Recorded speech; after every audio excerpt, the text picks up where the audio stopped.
Tá bom, vocês me venceram no cansaço. Eu já recebi comentário demais falando que eu preciso investir num microfone novo, melhorar a qualidade do áudio. Então tudo bem, tudo bem. O Lua Gameplay ele pode fazer áudio estourado e é engraçado, mas aí eu faço e é cringe e é porque eu não sei editar vídeo. Tudo bem, tudo bem. Pronto, acho que agora tá melhor. Enfim, vamos pro vídeo.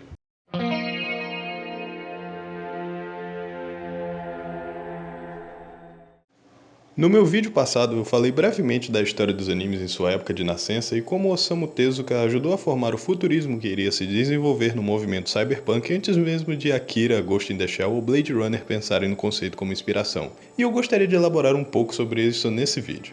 Tezuka e os artistas que se originam de sua influência é um tópico que podemos explorar até o fim dos tempos se formos extensos, portanto vamos nos especificar no principal ícone mascote que foi a face não só de Tezuka Productions, mas da indústria de animes em si, Tetsuan Atom, mais conhecido como o Astro Boy. Que eu vou chamar de Astro Boy pelo resto do vídeo, porque preguiça ficar chamando ele de Atom quando todo mundo conhece ele como Astro Boy aqui. Considerando que Astro Boy é o único mangá dos anos 50 que chegou no patamar de 100 milhões de vendas e até hoje ser uma das obras mais bem vendidas da indústria quando comparados aos best-sellers de toda a história da mídia, há uma espécie de longevidade na série de Tezuka que é herdada não só por Astro Boy durante sua publicação entre 52 e 68, como também do resto de toda a sua bibliografia, que teve impacto cultural igualmente notório no Japão. Obras como A Princesa e o Cavaleiro, Blackjack e Fênix isoladamente já seriam obras nas quais muitos artistas invejariam Tezuka por não terem feito pelo seu sucesso comercial e boa recepção, mas quando você lembra que tudo isso veio de uma mente só, seu repertório fica bem mais impressionante.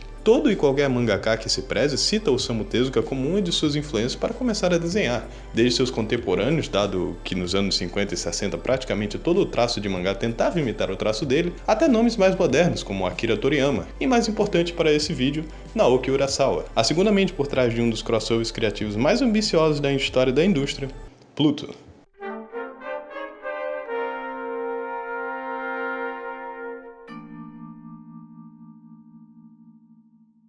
O que faz Pluto ser tão ambicioso, além do fato de que é uma obra colaborativa entre dois autores cujo um está morto faz mais de 10 anos desde o começo de sua publicação, é que não só ele almejava capturar as melhores qualidades dos dois autores, como também reduzindo seus pontos negativos a ponto de se anularem por completo, algo que conseguiram com resultados surpreendentes. Para mim, Tezuka tem um efeito similar no meu cérebro que eu tenho com Friedrich Nietzsche, no sentido que eu acho sua história de vida e o efeito borboleta resultado de sua presença em seu ramo 1000 vezes mais interessante do que a maioria das coisas que ele escreveu. O pai dos mangás cresceu em Osaka vindo de uma família com dinheiro o suficiente para encorajá-lo no ramo das artes por suas frequentes idas a teatros e cinemas, o que não só o fez apaixonado por mangás e animações desde cedo, como também o encorajou a fazer sua visão caminhar, como também foi lhe dado um alto contexto histórico e político em torno de sua vida, dado que escrevia mangás enquanto estudava medicina e trabalhou durante o auge da Segunda Guerra Mundial. Tezuka era um hippie por completo. Em todas as suas obras se vê um amor por todas as coisas vivas de forma igualitária, assim como um repúdio à inevitável industrialização do planeta. Enquanto ele não necessariamente foi o inventor do gênero cyberpunk, a fama de suas obras e a temática que ele oferece nelas foi construindo tudo o que seria futuramente elaborado e desconstruído quando se tratava de retratar o lado mais distópico da ficção científica. Nenhum país mudou tanto no século XX quanto o Japão, de conservadorismo isolado do resto do planeta para a suga-bola dos Estados Unidos depois de umas bombas atômicas e uns crimes de guerra depois. A nação se encontrou multifacetada, segregada culturalmente de forma que é praticamente irreconhecível nos anos 80 comparado ao que era nos anos 40, deixando então impossível a dissociação entre o Japão e a tecnologia até os dias de hoje. É algo que formou empregos, que movimentou a economia, que alterou completamente a infraestrutura das cidades antes desertas, com altas evoluções culturais, a ponto de ser impossível traçar seus processos e interações em larga escala. Mas apesar disso, a sociedade nunca esteve tão desiludida. As mesmas vozes que prometiam libertá-los são as maiores responsáveis pelo colapso da sociedade e da alienação em massa. O coletivo nunca foi tão inteligente e, por consequência, nunca se sentiu tão incapaz. Todo mundo se forma, se especializa, ganha dinheiro, vai em festa, usa droga e ainda assim se sente completamente medíocre e substituível. Ainda mais em uma situação de marcas e softwares são mais bem cuidados e têm mais presença do que uma pessoa real, onde temos a ameaça clara e iminente de que a produção feita pelo homem irá durar muito mais do que o homem. O homem não é perfeito, ao contrário do que ele consegue construir com suas mãos. O futuro é hoje e hoje está uma porra. O cyberpunk é sobre isso, e isso é parcialmente elaborado em Astro Boy, mas não de uma forma muito Eficiente. Eu li apenas 3 volumes de Astro Boy para fazer esse vídeo e me familiarizar com a história no qual Pluto é baseado, que é o conto do robô mais forte do mundo do mesmo nome. E antes que me acusem de estar sendo preguiçoso por não ler inteiro, tenho que lembrá-los que Astro Boy, assim como muitas obras do Tezuka, funcionam em formato episódico muito mais parecido com os desenhos ocidentais do que o formato no qual os mangás iriam se moldar a partir de sua popularidade. Apesar de termos uma explicação para o nascimento de Astro Boy, o próprio Tezuka nunca conseguiu dar um final para o mangá no qual ele se sentisse satisfeito, porque apesar de achar que devia matar Astro como um símbolo de ponto final absoluto, ele acreditava que fazê-lo ter uma morte de um sacrifício heróico não só seria muito deprimente para o fim da história, como também iria contra a mensagem dele acreditar que seres humanos não deveriam usar robôs como escravos e que eles deveriam ser livres. Por Astro Boy ter essa natureza e a falta de um final consecutivo em sua publicação original, ter que ler o mangá inteiro para dar uma análise é como dizer que eu preciso ler todas as edições de Turma da Mônica para entender o personagem do astronauta. Dito isso, é possível ver a construção de bons pontos sendo feitos em Astro Boy desde as suas primeiras páginas, mostrando o filho Tobio sendo ignorado para que o cientista focasse em outros projetos, até o dia que uma briga resultou em Tobio pegar o carro de Tenma, algo que resultaria, obviamente, em um acidente de carro que mataria o jovem garoto. O doutor então tenta fazer um substituto na forma de Astro Boy, que apesar de sua tremenda força e intelecto inigualável, só queria ser aceito por seu pai, que apesar de inicialmente estar satisfeito com o resultado, começou a repudiar Astro ao ver que, ao contrário de Tobio, não queria crescer como seu pai realmente queria, e que não adiantava se comportar para tentar agradar seu pai, porque ele nunca seria capaz de amá-lo como ele mesmo. Quando Tenma o vende para um circo e é adotado por Ochanomizu para tornar-se o super-herói que protege a humanidade e robôs de injustiça, vemos uma clara reinterpretação de Pinóquio em Astro Boy, como também uma espécie de especismo aplicada para robôs. As pessoas sempre vão ter medo do que não compreendem completamente, mas o medo de ser substituído por máquinas que fazem tudo melhor do que nós mesmos é o argumento principal de que não deveríamos dar inteligência a algo que o ser humano não consegue controlar ou desenvolver completamente. O que devemos fazer quando o que nós próprios criamos para nos servir ficam inteligentes o suficiente para pedirem direitos e serem tratados como iguais, recompensados por seu trabalho e como pessoas? O único motivo de ser contra a autonomia robótica é por admitir que o ser humano é tão maléfico que quando alguém que é capaz de aplicar o mesmo mal que ele faz diariamente com seus iguais aparece, ele é impedido de se igualar à crueldade humana pelo próprio homem ter a compreensão de seu mal. E como o Astro Boy trabalha isso?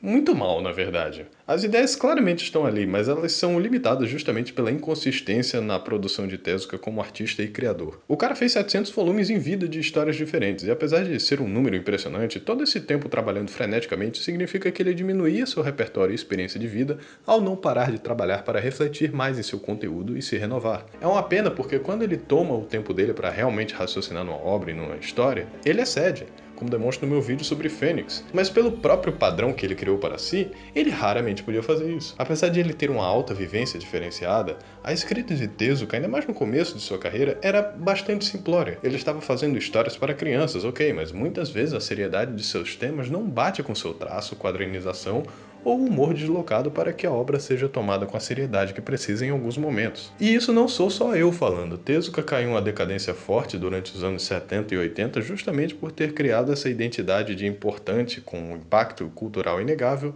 mas de qualidade duvidosa quando comparado aos seus contemporâneos. Em uma década onde estávamos recebendo Devilman, Cacherne, Ashita no Joe ou o começo da carreira de Hayao Miyazaki e Rumiko Takahashi, Tezuka raramente se destacava como animador, diretor ou mangaka além dos frutos de seu passado. Ainda mais quando ele nunca deixou de ser criativo, mas sua criatividade o afastava de um público geral, virando sombra de si mesmo por não dialogar tão bem com as mudanças dos tempos. E se ele já era datado para sua época enquanto vivo, podemos ver como Astro Boy raramente é falado além de uma nota de rodapé atualmente. Ele ter tentado fazer filmes adultos em 61 ao fundar Mushi Productions foi talvez a prova mais evidente que apesar dele tentar se afastar do infantil, ele só conseguiu alienar sua base com altos custos de produção, a ponto de o único filme da trilogia Animerama, que é bem lembrado, é um que ele sequer teve a mão na produção. Me sinto até mal falando isso do Tezuka porque seu texto mostra que o seu coração estava no lugar certo. Mas se eu quisesse ver uma história saindo na época sobre a quebra da visão de gênero como algo fora do padrão homem-mulher, um drama psicológico sobre uma vítima de estupro sofrendo alienação da sociedade que vive, há exemplos melhores de se ver do que A Princesa e o Cavaleiro ou Bárbara. Não leiam Bárbara, Bárbara é uma merda. Parece que tudo do Tezuka precisa ser terceirizado por algum motivo para se manter relevante, seja pelo seu filho Makoto Tezuka ou pela própria Tezuka Productions. Quando não era ele tirando inspiração do mais real, como em Blackjack, usando seu conhecimento de medicina para criar uma história de drama médico, ou com Metrópolis, feito 12 anos depois de sua morte, adaptando uma dessas primeiras obras. Tezuka sempre precisa de uma força externa para potencializar o seu gênio de forma que suas mãos ou seu bolso nem sempre poderia fazer. Daí vem Naoki Urasawa, um dos maiores fãs de Osamu Tezuka, que, assim como o próprio, não é estranho aqui no canal. Seu traço semi-realista e sua quadrinização icônica mostram um alto nível de detalhe estético com a sabedoria do uso de suspense. Seu amor por Tezuka é demonstrado em pequenos detalhes, como o protagonista de Monster ter o mesmo nome do pai do Astro Boy, Dr. Tema, e o conceito de Monster se inspirar bastante do próprio Blackjack, um médico bom samaritano que, apesar das suas limitações no ramo, está sempre tentando ajudar o próximo. Urasawa também é alguém com alta consciência política, especialmente dado sua recontagem de eventos históricos pelo ponto de vista de alguém que não só é letrado, mas consegue contextualizar estes acontecimentos de uma forma muito mais atual do que Tezuka conseguiria fazer, seja em Monster com a Alemanha nazista, Billy Bat com um monte de coisa, na verdade, Jesus Cristo, o assassinato de JFK, Walt Disney, 11 de setembro, e Pluto, reinterpretando a história boba do Astro Boy, para fazer uma interseção com o maior conflito na época que o mangá saiu, a guerra no Iraque durante a presidência de George W. Bush.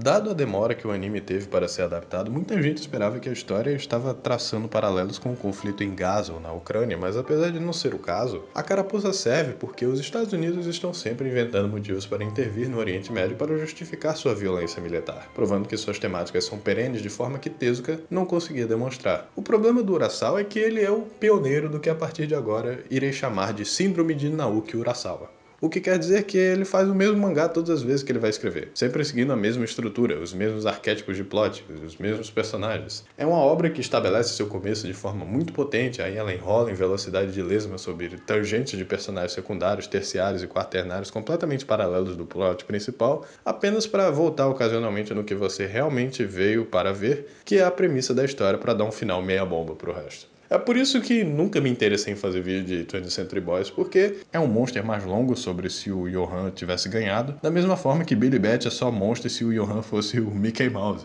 Ele só escreve Monster de novo e de novo, e defendendo ele, não é como se essas obras fossem exatamente as mesmas. É natural alguns escritores terem temas que se repetem em sua bibliografia. Não estou reclamando disso, mas ao contrário de, por exemplo, o Inyo Asano, Kabi Nagata ou Shuzo Oshimi, que parecem só escrever sobre o quão miseráveis suas vidas são em algumas camadas de abstração artística, o Urasawa demonstra competência além de escrever só o que querem vê-lo escrever. Obras como Mujirushi, Yawara ou Master Keaton mostram que ele tem a capacidade de escrever histórias mais light que se distanciam da fórmula Monster, mas dado que ele achou a mina de diamantes dele, é mais fácil minerar o que já tem lucro do que realmente fazer investimentos incertos. Pluto então funciona como a junção dos dois autores que impede os defeitos comuns dos dois de acontecerem. Por seguir uma história curta de começo, meio e fim, Pluto não tem muita margem para devaneios comuns do Urasawa, tendo apenas seus curtos 65 capítulos para que Urasawa não invente moda ou ambiguidade no concreto. Por ter a ambientação mais fantasiosa de todos os Monster-likes, também se propõe como a mais adequada para adaptações. Por mais que eu goste do anime de Monster, o anime é bom porque o mangá é bom. E eles não fizeram muito na direção de animação, além de fazer um Ctrl-C, Ctrl-V do que já tinha ali. É bom porque expõe para um público novo com mais facilidade, já que muita gente que assiste anime não lê mangá, mas ainda assim a sensação de ver Monster, dado a estaticidade e a frieza da adaptação, é de que uma série de TV ou uma novela das 6 fez rotoscopia para parecer animação, dado o realismo exacerbado da linguagem visual que sequer se deixa ser animação. Já o anime de Pluto, por ser fantasioso, já não tem a mesma sensação. Demorou cerca de 6 anos para sair desde seu anúncio inicial até sua produção, e dado o sigilo no qual ele estava sendo feito, demorou pra caralho para acontecer e muitos achavam que ia permanecer na minha lista de os melhores animes nunca feitos. Mas finalmente saiu em 2023, me dando a oportunidade de falar de um anime recente. Um ano depois, mas ainda é recente. Esperar que eu fale de coisas recentes é esperar que eu não me perca no assunto fazendo vídeo falando de outros assuntos.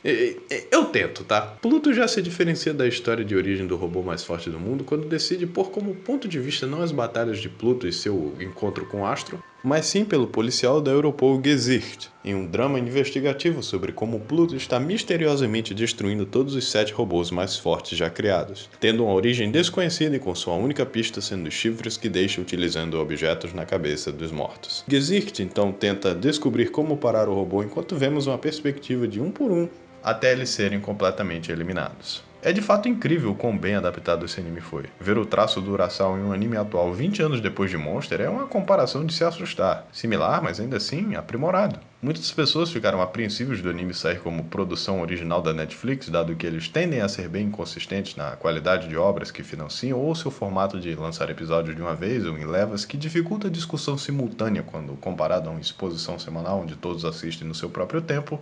Mas não acho que isso foi um problema quando Pluto tem 8 episódios de mais de 1 hora. É como ver 8 filmes em um. Eles estão adaptando um volume inteiro por episódio, e isso é ótimo dado que o ritmo da quadrinização do Urasawa no mangá serve justamente como um começo, meio e fim de arco para cada volume. Pluto se esforça justamente em dar ênfase sobre todos os robôs do mangá no qual o personagem titular enfrenta, antes sendo meras notas de rodapé introduzidas no próprio volume apenas para morrer em questões de algumas páginas, agora são profundamente humanizados tanto em termos de aparência quanto caráter. Eu particularmente gosto muito do redesign que personagens como Gesicht e seu braço meio Mega Man que se tornam um canhão de gás, Epsilon que traduziu a figura abstrata do mangá para um homem meio afeminado, Johan Blanco, Hércules e Brando que mantém sua aparência mais mecânica do mangá original, mas apenas como um exoesqueleto que usam para lutar dentro de máquinas numa competição esportiva que existe em seus mundos, sendo androides completamente humanoides quando se refere ao visual normal. O próprio Pluto tem essa aparência parcialmente obscurecida por uma onda de nuvens e neblina, onde só podemos vê-lo claramente por uma fração de segundo na maioria de seus encontros, transformando-o em uma entidade aterrorizante. Não sabemos nada sobre ele por muito tempo, além de que ele planeja e é capaz de matar todos os robôs possíveis. Então a questão não é nem se eles conseguem matar o Pluto, mas sim se eles conseguem fazer isso antes de todos morrerem. Astro Boy, por sua vez, torna-se uma espécie de figura lendária para o espectador, desconhecido da obra do Tezuka. Sim, você pode conhecer Astro Boy, mas mesmo se você não leu ou consumiu nada de Astro Boy além de material promocional, você já sabe que ele terá uma importância crucial na história além de apenas conversar com Gesicht, sendo apenas uma questão de tempo para ele realmente se tornar o protagonista. O que me fascina em Pluto é justamente a caracterização que se dá aos robôs e a construção da sociedade no qual eles vivem junto da nossa. Há um existencialismo na obra causado no fato em que incluíram os robôs para viverem como pessoas normais, quando a própria humanidade não consegue entrar em consenso com a mesma espécie. Se o mundo é segregado por raças, etnias, classes sociais e econômicas a ponto de nem considerarem alguém muito longe da nossa realidade humana, o mesmo moralismo seria aplicado muito pior com robôs. Assim como seus criadores, os robôs não são feitos de forma igualitária. Cada um tem o seu propósito, que é servir o ser humano, ou pelo menos é o que consideramos enquanto a inteligência artificial não evoluiu para ter presença física e humanoide. Torna-se um problema então quando robôs se integram no nosso mundo, porque o segundo propósito da automatização é fazer algo melhor do que o processo humano faria em qualquer instância. Então o que fazemos quando criamos robôs mais inteligentes, mais aptos física e emocionalmente do que nós mesmos, enquanto os damos um senso forte de identidade e consciência? É claro que eles serão tratados como cidadãos comuns, exigindo direitos, mas ao mesmo tempo serão tratados como segunda classe, se não uma classe à parte de qualquer humano. Deve ser alienante saber que você foi criado para ser melhor que os humanos, mas está sob controle restrito para nunca ser tão melhor a ponto de intimidá-los. Os seres humanos por muito tempo foram o topo da cadeia alimentar evolutiva, e quando se cansaram disso inventaram algo melhor que eles. E ficaram com medo do que criaram, assim como a religião cristã acredita que Deus fez o homem e a mulher à sua imagem e que abandonamos Cristo ao dar poder à humanidade e ao coletivo, o mesmo poderia acontecer em escala maior e mais concreta aqui. Criamos algo que pode nos substituir com total consciência disso, mas agora que se tornou um problema, é tarde demais para impedir as consequências. Por isso, os robôs são burocratizados aqui. Eles não podem inferir a regra universal de matar humanos. Suas memórias podem ser apagadas ou substituídas de forma completamente legal e ética. Se eles quiserem filhos, eles têm que serem aprovados judicialmente porque não podem produzir vida por si só. E não é como nós, onde só não matamos ou cometemos crimes por convivência, saber das leis, empatia, etc. Mas podemos fazer isso da mesma forma. Na instância deles é algo que está programado no circuito deles para obedecer. É como um cérebro otimizado para fazer tudo o que o indivíduo precisa, algo que só poderíamos almejar termos em outro mundo fictício. Quando perguntamos por que um robô civilizado não quer nos matar aqui, estamos perguntando por que um ser humano não mata o outro. Ele simplesmente é programado a não fazer isso. Mas o que acontece quando um robô dá defeito e enlouquece? Ele não seria mais perigoso ainda do que um ser humano? Como podem sequer eles serem considerados como pensantes se qualquer mínimo defeito já os invalida? Bem, o mesmo pode ser dito para os humanos, certo? Que também, sendo reducionista, não são nada além de uma carga elétrica no cérebro, uma mistura de hormônios e químicas que nos dá um senso de si. Isso não é muito diferente do robô que é feito de peças de metais e composto por baterias e pentes de memória. Da mesma forma que os robôs são enterrados aqui ao invés de serem reconstruídos, eles são indivíduos insubstituíveis. Da mesma forma que não clonamos humanos mortos, apesar de possuirmos essa tecnologia. Porém, haveria um ódio entre robôs por pessoas que os vê como diferentes, independente das afinidades, porque somos mesquinhos assim mesmo. O problema reside em que, se os humanos odeiam, os robôs também podem odiar muito melhor, de forma muito mais efetiva e desproporcional do que poderíamos fazer. Gesicht mostra todas as contradições desse mundo robótico logo de cara, quando, tomado por raiva, mata o humano responsável por matar o seu filho, e pela Interpol não querer que aconteça algum escândalo, abafou o caso e apagou as memórias dele e de sua esposa de que sequer tinham um filho. Mas assim como se fôssemos tentar apagar a memória de um ser humano, ainda permanece vestígios daquilo, seja em seus sonhos, em situações similares, ou até aleatoriamente. Foi uma reação na qual o ódio o dominou, e ao impedir os robôs de sentirem emoções extremas, eles são denominados como imperfeitos, porque segundo o Dr. Tema, o que faz os humanos evoluírem é justamente superarem os pesares emocionais como tristeza, raiva ou desespero para conseguirem mudarem e se tornarem além de seus problemas. E se os robôs não possuem essa capacidade por padrão, eles não podem ser considerados as criaturas superiores. Como o próprio Gesicht diz, nada nasce do ódio.